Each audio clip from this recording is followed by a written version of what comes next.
The broadcast is now starting. All attendees are in listen-only mode. Welcome, everyone.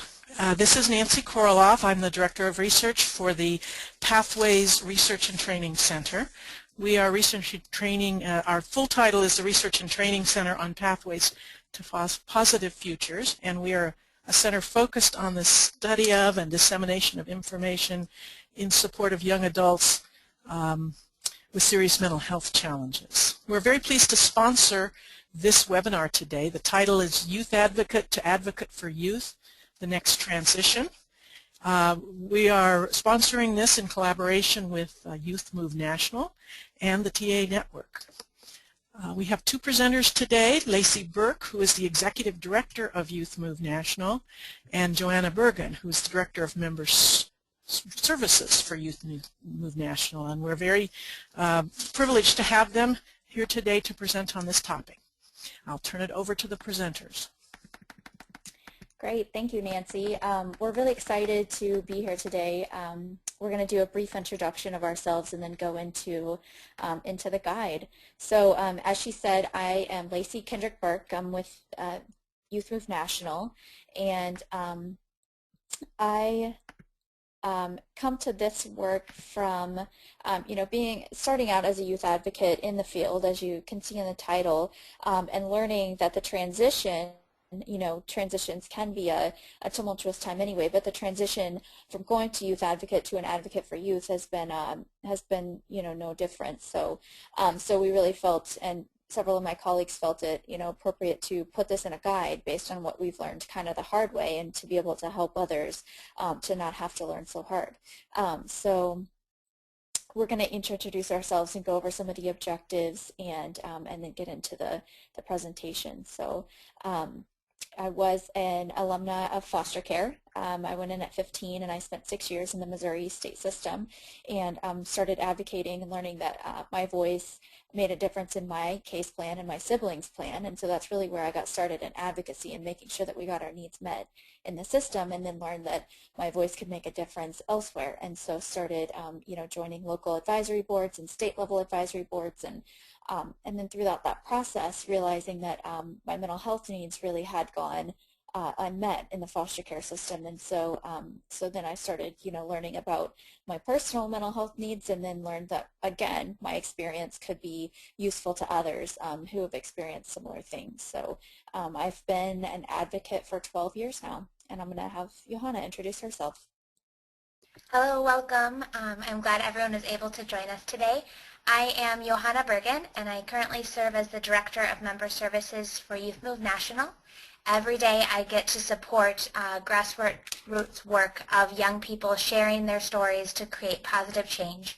And it was exciting to work with Lacey and a great team of youth advocates to create this guide, and to help others who are trying to share their story be prepared for what happens as we get older and continue to be advocates. My interest and passion for this work began 7 years ago. My experiences included being a mother at 19 and struggling to learn how to both care for myself and a family while managing mental health diagnosis. And my ability and invitation to share my voice through a local system of care community allowed for me to find that sharing and advocating not only helped others around me, but became part of my recovery story. And I'm excited to walk you through these stages today. Okay, great. Thanks, Johanna. So if we'll go to the next slide. And I mentioned just very briefly about the identification of a need to define what our role is and what this transition looks like. I know, and again, I said, myself, but also many other advocates from my generation have kind of came together and realized that we needed a lot of support in this transition process, and wouldn't it be nice if we had some of that support written down in a guide that we could access and really identify with. And so that's where the idea for this kind of came about. And And I really like this definition of transition. This is from a book called Flux, and Foster Care Alumni of America wrote and published this book. But this definition really stuck with me over the years, and it's change happens, and it happens to everyone. Transition, on the other hand, is the process that happens inside your head, heart, and gut as you adjust and become familiar with change. And so for those of us who have lived through some of the most traumatic things that people can think of, but then in turn choose to revisit that and choose to then share that with the world in order to make positive changes for others, it can be very difficult at times. It can be very emotional. It can be re-traumatizing at times. And it takes an extra level of support to be able to do that in such a vulnerable and public setting. And so this transition, and as we're growing up and as we realize that how much of a difference our voice can make when we learn how to channel it and use it in the right way, you know, it can be the most amazing experience, and it can be sometimes the most isolating experience. We need extra, you know, mental health supports and emotional supports from others who, one, have gone through the same experience, but two, who also just know how to be there and be a support to us. So, so that's really where this came about. And I've talked to many other younger generation advocates, and they've talked about, too, being able to identify, oh, yeah, I'm still a youth, or I'm in this kind of in-between place. I don't really know what I am. I'm not really a youth anymore, but I'm not really a professional, but I'm still using my voice, but I'm also using the voice of the collective youth, and so I don't really know where I fit in. And so this guide really, from what we've heard so far, really helps to for young people to identify exactly what stage they're in. And that's a relief. It would have been a relief for me, and once I finally realized where I was and talked through it, you know, it was emotionally helpful for me to identify that, yes, this is where I am in this process, and there are other people out there that are with me in the same place in this process. So next slide. Great. So really briefly, these are the things that we hope you'll be able to walk away from today's presentation with a better understanding of. We will include and discuss some important terminology for the understanding the guide and also for our work in the field. And so define and discuss what does it really mean to be an advocate, and then to understand the following terms and how they fit into explaining the stages of this transition.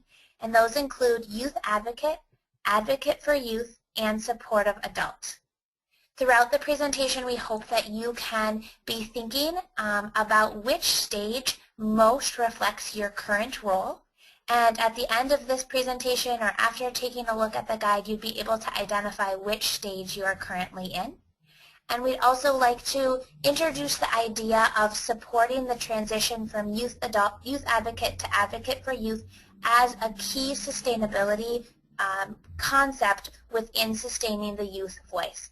Anyone who works with young adults know that the truth we can't deny is that we get older every single day. But that doesn't mean that youth organizations cannot create and sustain a sustainable youth movement.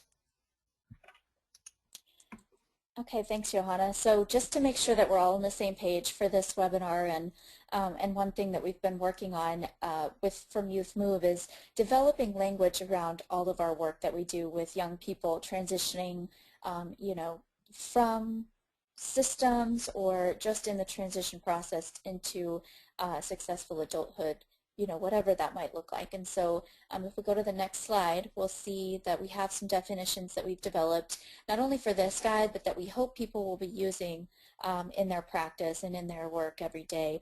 And then we also, just as a side note, have developed an additional guide with Youth Move National around the language of the youth movement, with several focus groups from young people spanning this, this continuum, and really deciding what it is that, you know, we want to use language for, what kind of language, what it means to us. And so if you want further information on that or on these definitions, we'll have our contact information at the end of the presentation. So we want to talk about some of these definitions, and I'm not going to read all of them, but I'll briefly go into each one just so that we're all on the same page for this presentation. Transition obviously is a movement from child serving systems and youthfulness to the adult serving systems potentially and the responsibilities of adulthood. And so it's a process. It's not a time or a place. It's definitely a process that happens.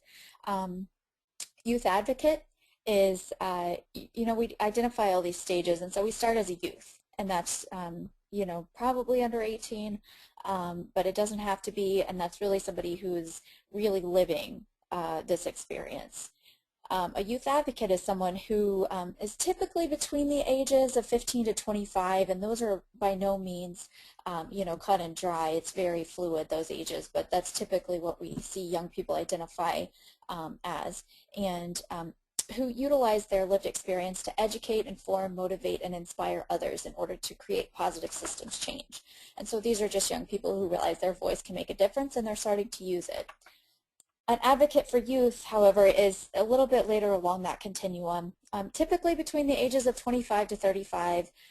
This is somebody who has transitioned from being a youth advocate into more of a role of advocating for youth across for youth involvement across individual program and systems levels. And so this person is still sharing some of their personal experience, but they might not be sharing their personal experience. They're really utilizing it still to inform their work, but it may just not be in such a public forum and in an overt way as, as a youth advocate does.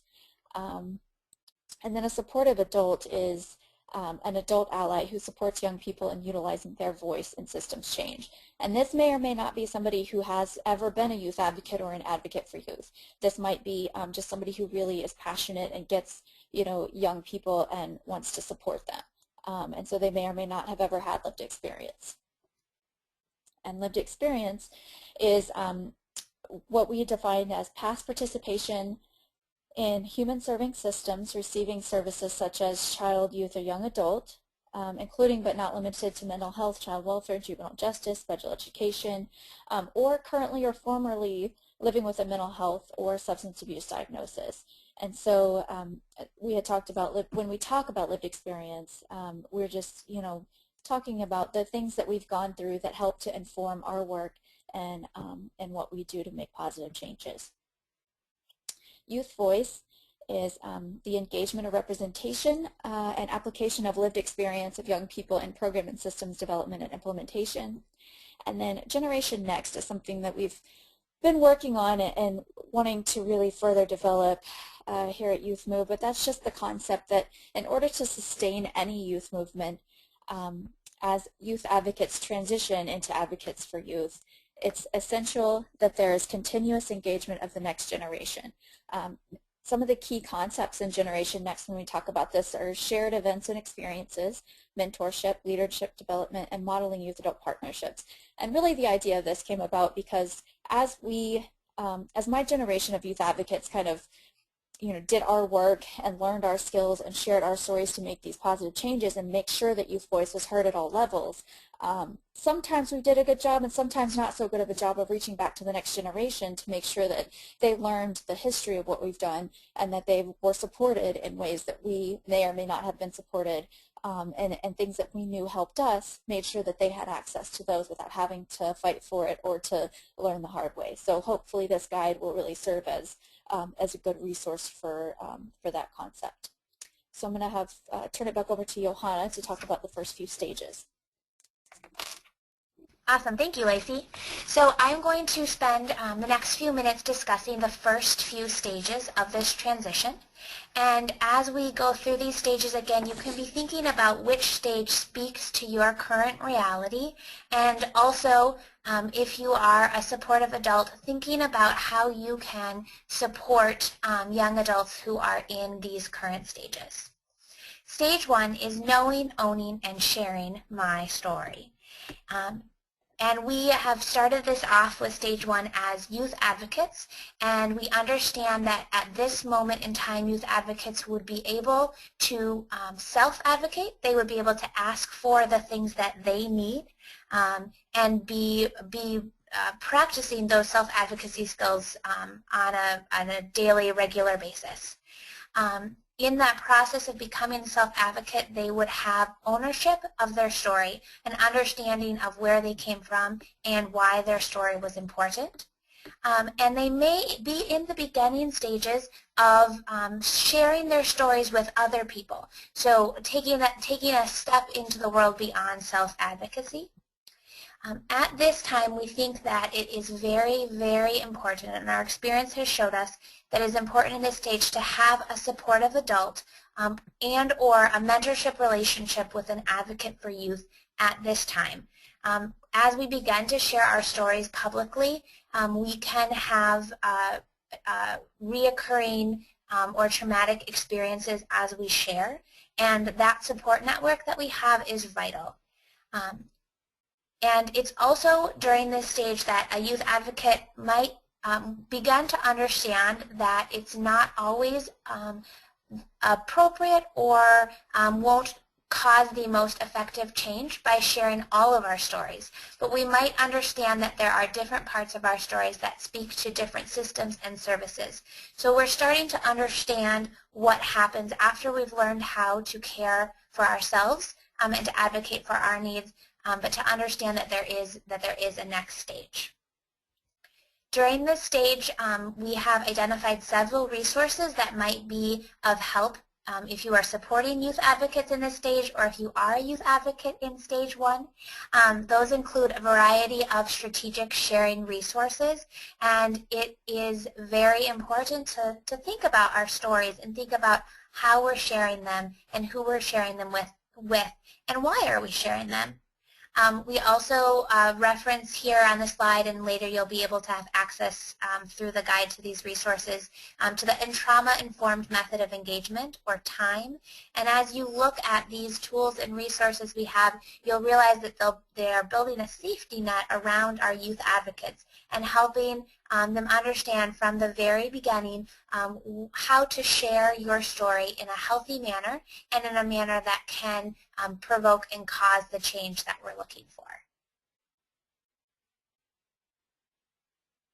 Stage 2, beyond your personal advocacy and being a resource for change. So stage 2, we look to see a youth advocate who again has those same self-advocacy skills, but really is in that exploration time, learning and becoming active in sharing their personal story publicly. And so now, instead of sharing your story to get the things and the resources that we need as an individual, we share our story to promote a change that we see in the services or treatments we're receiving or into the broader system. This might begin by sharing your story in your local community, but we'll branch out to larger audiences as you move through the transition. A youth advocate in stage 2 uses advocacy skills for personal care needs to maintain wellness and recovery. And I won't speak for Lacey, but I know that myself, I find I'm continually revisiting the advocacy skills I learned earlier in life because my needs I'll need to continue to care for my personal needs in order to share my story to create change. It's at this time that the conversation of your story really focuses around these questions. What is the main message of your story? Why are we sharing our stories? Who would be most likely to change because of my story? And where should I share my story to make the greatest impact? Several of the resources that we've discussed before apply here. Mentorship and guidance through that process as you create and craft your story to the audiences that you speak to is vital. Moving on to stage 3, a fork in the road, using experiences personally or professionally. I think that it's very key as we work with young adults to understand that self-advocacy and learning to advocate on a systems level contains not only resources and experiences that help you with your mental health or substance abuse diagnosis or lived system experience, but it also builds a set of skills that is important for success in all areas of our life. It's important as we look at stage 3 to realize that the youth advocate is really moving away from sharing their stories only for self-advocacy and is now sharing their lived experiences to create change for other youth, looking around at their peers in their communities and saying, how can I make this better for all of us? How can I make this better for people that are younger than me growing up in these same systems? We'll see as youth advocates in this stage share their story that they begin to incorporate information, statistics, best practices. They might even begin to share stories in a collective manner. Instead of keying in on a specific individually lived experience, they might talk in a more general term about the lived experiences of a group of young people. And as you see, not only are they advocating for the broader system, but they're also incorporating the voices of that broader system in this process. In stage 3 and in stage 4, young adults are often offered compensation for sharing their stories. It's important to remember, as I started off with in this stage, that the skills developed during this phase are important to young adults being successful in any stage, wherever they go in their life. And as you might imagine, as we move through the stages, there's no specific age attached to this, but as you move from stage 1 to stage 2 to stage 3, we will be aging within that process. And sometime between stage 3 and 4, your advocacy skills begin merging with, what am I going to do? What is my career? What is my school planning? And it makes perfect sense that youth advocates grapple with those questions at the same time as they grapple with how to share their lived experience. A couple of resources that have been very helpful in stage 3 as identified by the young adults that we worked with as we developed this guide is the book Never Eat Alone, and also the value of mentorship. And so at this point, we say make sure you have a mentor. If you're identifying on stage 3 or stage 4 of this transition and you haven't identified a mentor, this would be an excellent an important time to do so. Stage 4, maintaining personal identity and stay true to you. As you are aware, transition is not easy and change can be hard. And so at any part of this stage, there are questions to begin grappling with. And what we've found is that we've identified at about this point, after you've begun to feel comfortable advocating for others instead of just yourself, you've begun to incorporate the messages of a group of young people, a system of young people, instead of speaking as an individual. And as you find success in that, and as you hear of change that comes about because of your story being shared, it's also makes sense that this is the time of transition that we've begun to struggle with some questions. And they are self-identity questions. As we share our story, and especially when we share our story effectively, it can be possible for us to feel as if we are just our story. And the importance of pulling this stage out on its own, I think, lies heavily in the idea of making sure that we all know and accept ourselves as individuals, despite or maybe because of the system's advocacy that we're doing. Questions about what's your role in systems change come about.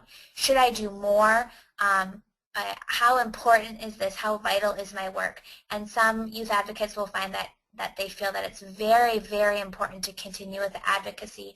And some young adults might feel like it's becoming too much, like they're becoming too much of just their story and their advocacy and not enough of themselves. And it would be totally appropriate to ask a question like, do I have a role in systems change? Do I have a continued role? Should I continue going forward with this advocacy work? And I'm going to transfer to Lacey. Her personal experiences, I think, ring true and helped us craft our explanation of stage 4. So let's hear from her.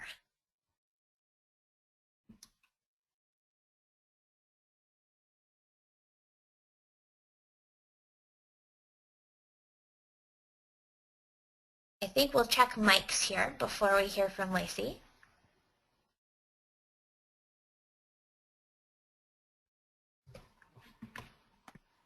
Okay. Thank you, Johanna. And so this, I would say, is a key event that happened, during my transition, and something that was, a really turning point for me. And not just the personal, decision around what I wanted to do as a professional. Do I want to keep doing this and work in this field and utilize my lived experience to apply to my work, or did I want to go and do something else? And as Johanna said, this is a point where some people will decide maybe I'll be a foster parent, or maybe I will still do some speaking engagements on the side, but it's really not my priority anymore. So I might go to nursing school, or I might be graduating college to do finance, or I might want to start a family and kind of get away from the advocacy scene. And so this is really a turning point, but it really does have an effect. For those of us, I think, that I've shared with some of my peers that decide to continue doing this work professionally, it really can become your full identity. And for me, I remember a specific point that this was a really negative situation for me, because I had been giving so much of myself to this work, and I really didn't have many connections outside of this work. I didn't have much of a social life. I would spend 12, 14 hours a day just working on this because I did love it so much, and I knew that it was making such a huge difference.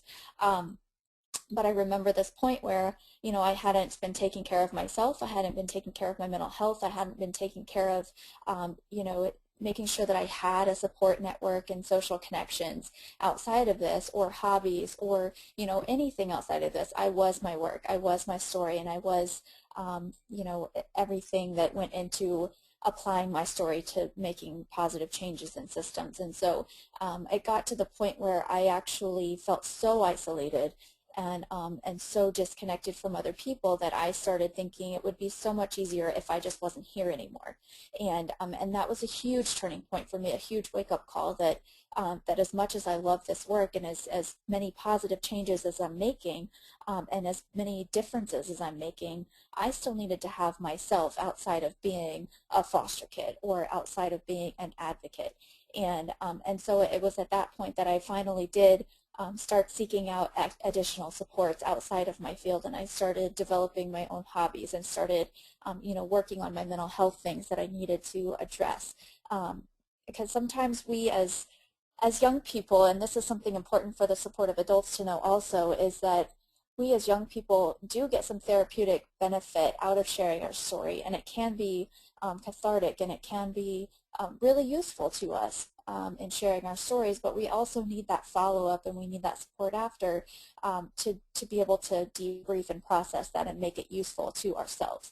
And so so I just wanted to share that as a caution and as an illustration for why we felt that this part was so important to pull out and make sure that our young advocates don't fall into the same situation. So so if we'll go on to the next slide. And when we are talking about, your lived experience, a lot of times what I've ran up into is that, I'll be going and sharing my story, and somebody will say, well, you're not a youth anymore, so what you have to say doesn't really matter. And, or, some version of that that's maybe more positive, or how can you still share your story? You're 26, or you're 28, or you're 29. And really what we've come to the conclusion is that it's true that as you age and you go through this process, when you become an advocate for youth, you're not representing current youth voice necessarily, but your experience never leaves you, and your experience that you have is still very valid, and it's still useful to apply to systems development, or to apply to advocacy, or to apply to working directly with young people. And it never goes away. But it's true that this is the time when you do need to start thinking about the concept of Generation Next, and start thinking about reaching back to that next generation and making sure that anything that you do, you're bringing up the next young person to do that with you in partnership, so that we're really passing the torch while we're sharing our stories, sharing the stories of others, but making sure that we're preparing the next generation to continue and sustain that current youth voice. and it is always valid. You know, I will always have the experience of being in foster care, even though I'm not anymore, and the system has definitely changed in huge part to other advocates and the work that they've done, but that experience will never go away for me. And what we've found also is that it really is more effective to be able to share different levels of experience at the same time. And what I mean by that is just pairing my personal experience with where I am and what I've learned and how far I've come with that of current youth who are currently living in that situation, and being able to pair those together. And so when you unite those voices, you make a much bigger impact than just one story. And always remember that, a youth is more than their story. Although our experiences are very valid, we do, as a person, expand well beyond our story. And that's something that we need to help our young people realize as well, going back to stage 4, is that, help them to support that development and help guide them to get that additional development for themselves. One resource that was helpful in this stage is some different pieces. The Adolescent Brain by the Jim Casey Foundation. They really talk about the development of the adolescent brain, but also the emotional components and how that development impacts the development externally of young people as they transition through this stage. And so, so that's listed here as a resource that's been helpful. Okay, and if we go to the next slide, stage 6, that's the arrival of an advocate for youth. And so this is the stage where, the advocate for youth really understands the needs of adults and systems, and understands the needs of a youth advocate. And so there's a guide that we'll talk about, but it talks about the idea of being sort of a liaison or a translator, if you will. So it's somebody who at this stage has really grasped a high level of understanding of what they needed as a young person, what current young people need, but then also understanding what adults need in order to utilize youth voice to create positive change in systems. And they're able to communicate both ways. So they're able to translate what adults need into the young people, so the young people can understand and provide strategically the parts of their story that's going to make the biggest impact, and still be able to translate from the young people to the adults in ways where that youth voice can really be applied. And they really do serve as a bridge between those two. Continued mentorship and support is key for this stage. This is where youth advocates, and in my experience and others that I've spoken with, have really struggled being able to identify, so I'm not really a youth anymore, I'm not really a youth advocate anymore, but I'm not necessarily a full professional, and I'm still utilizing my personal experience. And what a lot of us find is that what we have felt is that until we really fully move into a professional role, we think that we're still a youth. And that's been a struggle for us because we know that we're not a youth. And so this is really where the arrival of becoming a youth, an advocate for youth, really sets in, and understanding. And this stage 6, the development of this really gave us a place to say, yes, this is where I am right now, and this is okay. I don't have to not use my personal experience in order to be a professional. I can still utilize that as a professional and inform my role and others, and still reach back and support the next generation, but I'm not just a youth advocate anymore. And so this has really given us a place and a home to kind of sit until we go into the next stage. So really part of the challenge at this stage is to really determine what is the role. Am I more of a youth advocate? When do I use my youth voice and lived experience? When do I identify that current youth voice needs to be utilized? And how do I apply that? And which hat do I wear? Several speaking engagements that I'll go to, I may have to switch hats often between several different roles that I play in order to meet the need at the moment. So I may have to use some of my lived experience, but then also bring in, and so that would be kind of a youth advocate hat, but then also bringing in other experience from young people, so that might be an advocate for youth hat, but then being able to apply that to a system and make a recommendation, that might be even a supportive adult hat, or an advocate for youth hat, or my professional hat.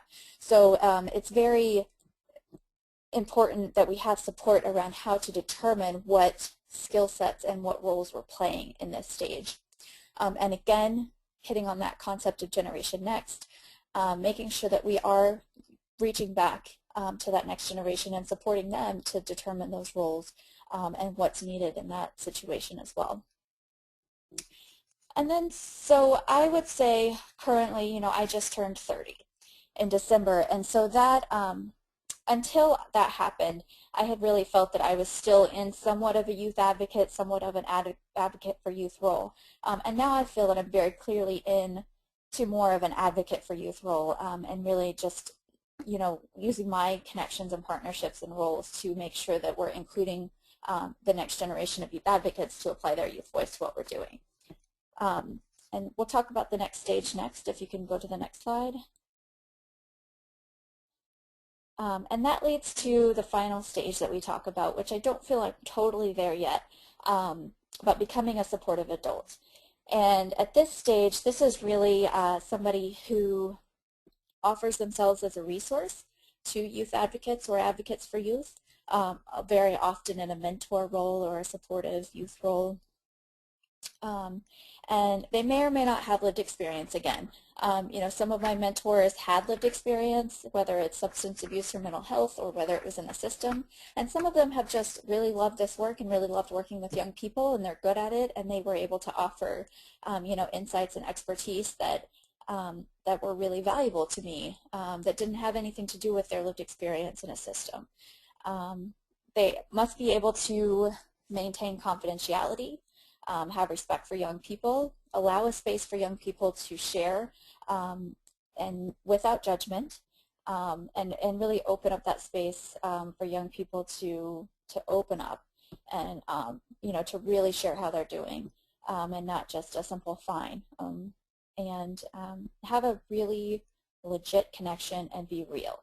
And so this is a truly authentic relationship that that the supportive adult would have with the advocate, during their process and during their while they're thinking and while they're processing their emotional pieces that go along with their story. And this is really the point where it truly is about turning around and giving back. I would say, like I said, I had just turned 30, so I feel like once you get to that point, across different systems, they'll have different ages where they consider youth voice is the cutoff, whether it's 21, 25, we've heard all the way up to 26 and 29, but really I didn't feel that I was fully out of providing my youth voice until I was 30. And this, I feel, for me, marks the beginning of where I would start really becoming a supportive adult and really reaching back and mentoring the next generation. Although we do, do that along the way, I feel like, now that there was something significant about that number and that point of aging out. And again, while I, still have lived experience and it's still very valid to what I do, and it's still very relevant, and I can still utilize that to inform my work and share it publicly, it may not be in the context of, as a youth anymore. So some of the resources that were really helpful at this stage for me and for others, you'll see here, came from Foster Club. And the Permanency Pact is something that's available for free online. You can download the PDF. And I just wanted to highlight this as a resource because it's so useful in starting that conversation with young people. So, especially coming from foster care, and mental health systems, sometimes young people don't always have all of the right connections that they would need to be successful. And so this guide really helps to list out and identify what some of those needs are. This was developed by young people for young people, and it lists everything from having a space to go and use a computer, to having a place to go do laundry, to having a place to stay during the holidays if school's closed, all the way up through adoption and mentorship or help with taxes. I think there's a whole list of like 40-something or 50-something items on there, and it's really useful as a conversation tool because you can produce this as a young person to a supportive adult and say, these are the things that I need, what are the things that you're willing to help me with, or as an adult you can check off all the things that you're willing to offer to a young person and offer that to the young person physically on this piece of paper and say, these are the things I'm willing to help you with. And so it's been just a really useful way to open up conversation around that. Next slide, please. So that is our presentation around the transition from a youth advocate to an advocate for youth. We'd like to welcome any questions at this time, and I'm going to turn it over to Johanna to see if she has any additional thoughts or feedback, and then and we'll open it up to questions. And there's also here, if you'll see a link here to a questionnaire, and we'll be sending this out additionally after the webinar if you don't have time now, but we'd love to hear your feedback on the forum and if it was accurately reflecting what your experience has been, and any suggestions you might have. So. Awesome. Thank you, Lacey. Yes, we worked to develop this guide through our experience, but we also intentionally reached out to young adults in each of these stages to discuss and include their experiences within the final guide. And I love the framework that the stages offer. Conversations as I'm reached out to as someone who could help someone who's younger than I am or who is less experienced in advocating, and I love where this guide can start the conversation at. And I also think that based on the previous presentation, there's also, it's very valid to not fall exactly into one stage. Transition will never be as clean and tidy as a well-written guide can make it look. So be comfortable with where you are, and we encourage you to check out the resources we've provided to let us know if there are other resources that have been helpful in your transition. And then just echoing Lacey, thanks for joining us, and we'd be happy to take any questions or thoughts you have for us. So this is Nancy Koroloff, and I'm going to facilitate the questions. You can put your questions into under the question box on the dashboard, and we have a number that we're going to try to get through as many as we can.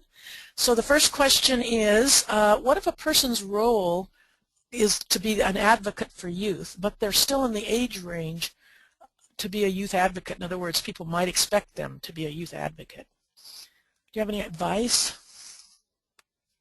Yeah, this is Lacey. Again, you know, those ages are just provided as a sort of a reflection of what we've gathered, and by no means is it a cut and dry situation. So sometimes we'll have, you know, advocates for youth that don't utilize their personal experience overtly and out loud, but they're still maybe a peer supporter, or they're still, you know, acting as an advocate for youth, and they could be 20 or 21. And then some people still utilize their voice and just do speaking engagements all the way through, you know, old age, you know, 50, 60, 70, 80, 90. And so really the ages are not intended to define a clean-cut break in any of these stages, but it's really more just what we've in general found in having these conversations with the field. Yeah, and from my experience, I think that people have looked to me to be an advocate for youth for many years, and some of that I think comes from me being like a mom, and so because I'm a mom, I'm automatically old beyond my birth years, where while they were identifying me in that role, I still felt like I was a youth advocate advocating for my personal needs. And so there have definitely been times where I felt like I was trying to meet multiple roles. For those of us that are advocating for youth but also the same age as our peers, I think there's definitely room for mentorship roles to happen between individuals who are close in year age but who have different life experiences. And I think there's also some interesting support if you think about what you might be doing is being peer support, if you're providing peer support, and that keeps you on a different level, a different stage, but a similar age range. There's some supports out there to kind of craft and think about what that relationship looks like, and know that you're not alone. That's a question that we've we've discussed in creating the guide and in past presentations of this information. So the next question, what organization would you recommend youth to partner with in order to get their voice out there? Anybody who will listen to you.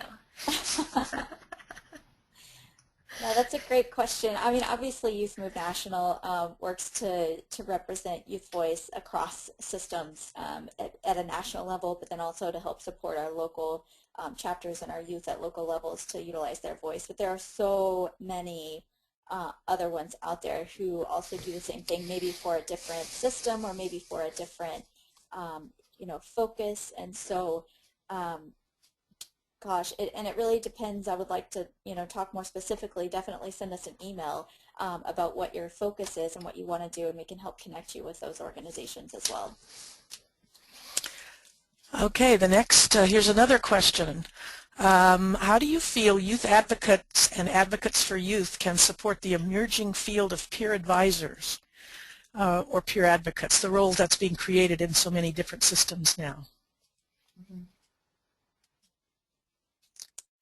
So that one is a tricky one also, because how peer advocates is developing, especially for youth. I'm talking more specifically for youth. Peer support is, it's not clearly defined in many places yet. In some places it is, and it looks different across those different places. And so, one concept of peer support is that, you obviously have been through lived experience and you utilize that to help support your the peer supportee, if you will. And so that's one piece of being an advocate for youth and sharing your lived experience and helping the next generation. There's also a limit to that ethically and defined differently across different places of how much are you giving and how much are you sharing and what's appropriate. And so it may be not as much as a youth advocate would share. If they're doing a speaking engagement and trying to elicit positive change in a system. And so it might be a little bit less than using their story, but it still informs your story. So that probably maybe fit more in with the youth, with the advocate for youth role, although, like we said, it can show up differently across different places depending on the protocols and the standards that are developed in that place. Mm-hmm. And if we think about, like, as youth advocates, what do we really want to achieve, right? We want to have services and systems that provide us services that work. And so one thing, if we go back to just the very beginning stage and making sure that you're a confident self-advocate, if peer support is helpful for you, then we need to ask for it. If it's a service that we'd like to see, even before we get to the nitty-gritty details of what that looks like, if it's what we would like to see offered, then we need to start asking for it. And to document and share when you have experienced peer support and when it has been effective. So when we talk about peer-to-peer support, I think we could address, there's action to take at every stage.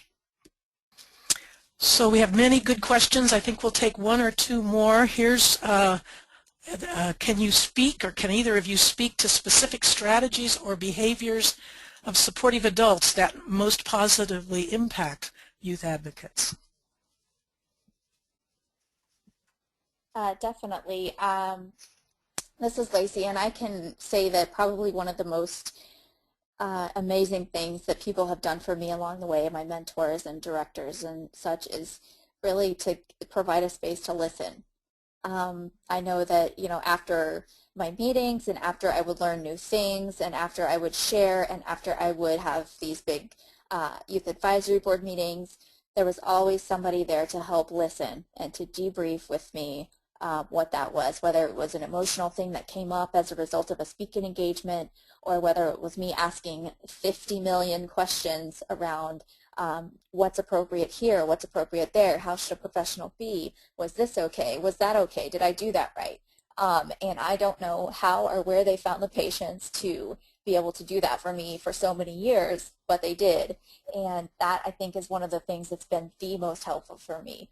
That, and then providing guidance around, and helping, not necessarily advice in a way that tells me what to do, but advice in a way that shares what they've learned over the years, especially with professional development and taking on a role such as an executive director at such a young age, but really helping to guide me to find my own answers through their experience. And so really, I guess it's really more that mentor piece that has just been so helpful. So really just listening and allowing me to find my own way to my answers, and then supporting me emotionally if I just needed to talk or to go through or to process.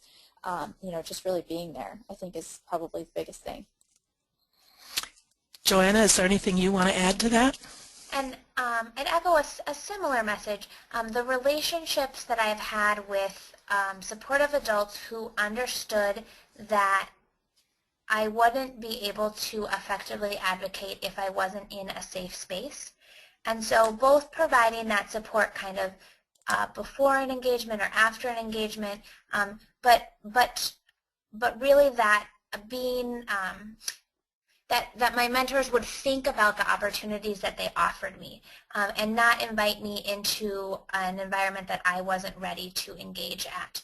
And the parts of the strategic sharing and youth adult partnership guides really speak to me when you think about having a relationship that makes a youth advocate safe, and then because they have found that safety are able to engage and advocate to an even higher level. So I'm really just thankful, especially for my early experiences of having that supportive relationship to prepare me.